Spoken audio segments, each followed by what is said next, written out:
Hello viewers, నేను doctor Suma, consultant 39 fertility centre Vijayawada. So సంతానలేమి సమస్యతో బాధపడే ఎంతోమంది కపుల్స్ ట్రీట్మెంట్ కోసం మా దగ్గరకు వస్తూ ఉంటారు. కామన్గా ఈ మధ్య కాలం చాలామంది మేనరికం చేసుకొని వస్తూ ఉన్నారండి. అండ్ వీళ్ళు మాకు కామన్గా అడిగే క్వశ్చన్ ఏంటంటే, ఇప్పుడు మేనరికం చేసుకున్నాం కదా, దీనివల్ల మాకు ప్రెగ్నెన్సీ రావట్లేదా, లేదా ఇప్పుడు మేనరికం కాబట్టి నెక్స్ట్ మనకు ఎటువంటి కాంప్లికేషన్స్ ఎదురవుతాయి, మనం ఇప్పుడు ఏం చేయగలం అని అడుగుతూ ఉంటారు. సో ఈ మేనరికం వల్ల మనకి ప్రెగ్నెన్సీ రావడానికి ఎంతవరకు ప్రాబ్లం అవుతుంది, అండ్ ఒకవేళ ప్రెగ్నెన్సీ వస్తే ఎటువంటి కాంప్లికేషన్స్ రావచ్చు అనే దాని గురించి డిస్కస్ చేద్దాం. మనకి ఎంత డెవలప్మెంట్ ఉన్నా, ఎంత మనము జనరేషన్ వైజ్ కాలం ముందుకెళ్తున్నా కూడా ఇంకా కూడా చాలామంది మేనరికం అనేది చేసుకోవటం అనేది జరుగుతూనే ఉంది. సో మేనరికం ఉండడం వల్ల అవయవ లోపాలు వస్తాయని, లేదా అబార్షన్ ఛాన్సెస్ ఎక్కువని, ఇలా రకరకాలు చాలా అవగాహన పెరిగినా కూడా ఇప్పటికీ కూడా చాలామంది కపుల్స్ మేనరికం తోటి వస్తూ ఉన్నారు. అండ్ వాళ్ళకి పేరెంట్స్ కూడా అదే మేనరికంతో ఉన్నారు. 2-3 జనరేషన్స్ తోటి మేనరికంతో వాళ్ళు మా దగ్గరకు వస్తూ ఉన్నారు. సో ఖచ్చితంగా మేనరికం ఉన్నప్పుడు మనకి జెనెటిక్ ప్రాబ్లమ్స్ అనేవి రావడానికి అవకాశం ఎక్కువగా ఉంటుంది.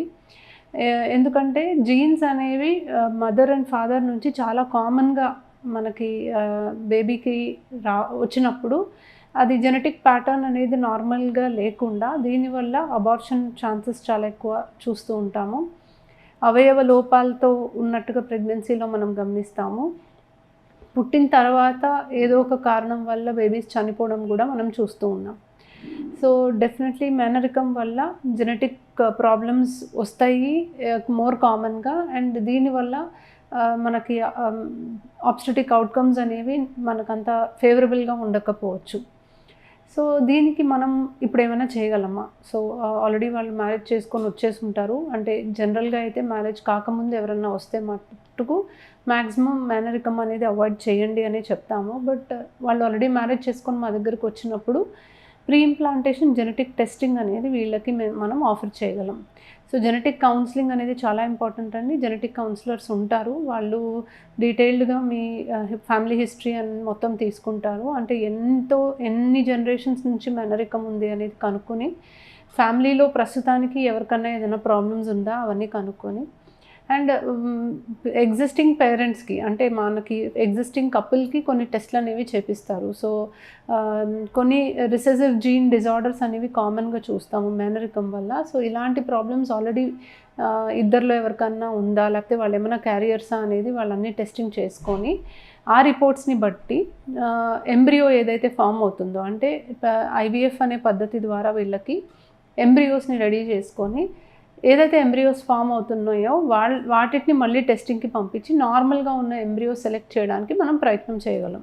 ప్రెగ్నెన్సీ రాకముందే ఆ పర్టికులర్ ఎంబ్రియో నార్మలా అబ్నార్మలా అనేది తెలుసుకొని నార్మల్గా ఉన్న ఎంబ్రియోస్ ట్రాన్స్ఫర్ చేస్తే మేనరికం వల్ల వచ్చే కొన్ని ప్రాబ్లమ్స్ వరకు మనము సార్ట్అవుట్ చేసుకోగలం.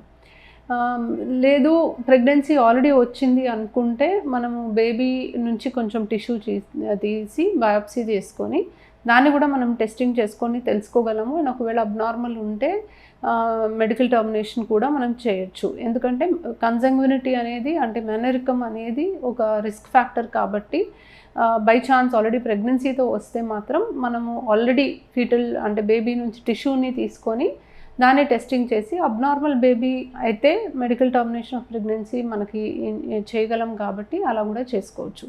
But better way is first of all maximum మేనరికం అనేది అవాయిడ్ చేయాలండి. బికాజ్ చాలాసార్లు మేనరికం తోటి వచ్చినప్పుడు ఫస్ట్ ఆఫ్ ఆల్ ప్రెగ్నెన్సీ రావడమే ఛాన్సెస్ తగ్గుతాయి. ఎందుకంటే జను లోపాలు ఉండే ఎంబ్రియోస్ ఎప్పుడైతే ఫామ్ అవుతాయో అవి అతుక్కొని ప్రెగ్నెన్సీ రావడమే కష్టం.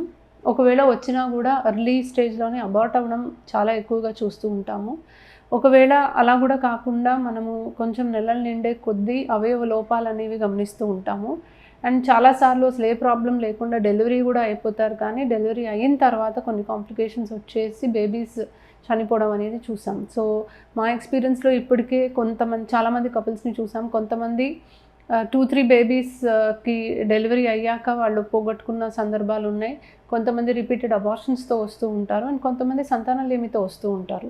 సో మ్యాక్సిమం మేనరికం అనేది అవాయిడ్ చేయాలి. But by chance already marriage అయిపోయింది అని అనుకుంటే మీరు జెనెటిక్ కౌన్సిలింగ్ అనేది తీసుకొని ఎంతవరకు మీకు కొన్ని రిసెసివ్ జీన్స్ అనేవి కామన్‌గా ఉన్నాయనేది చూసుకొని బేబీకి అంటే ఎంబ్రియోకి ప్రీ ఇంప్లాంటేషన్ జెనెటిక్ టెస్టింగ్ చేస్తే మేనరికం వల్ల వచ్చే కొన్ని కాంప్లికేషన్స్ వరకు మీరు అవాయిడ్ చేయగలరు. Thank you.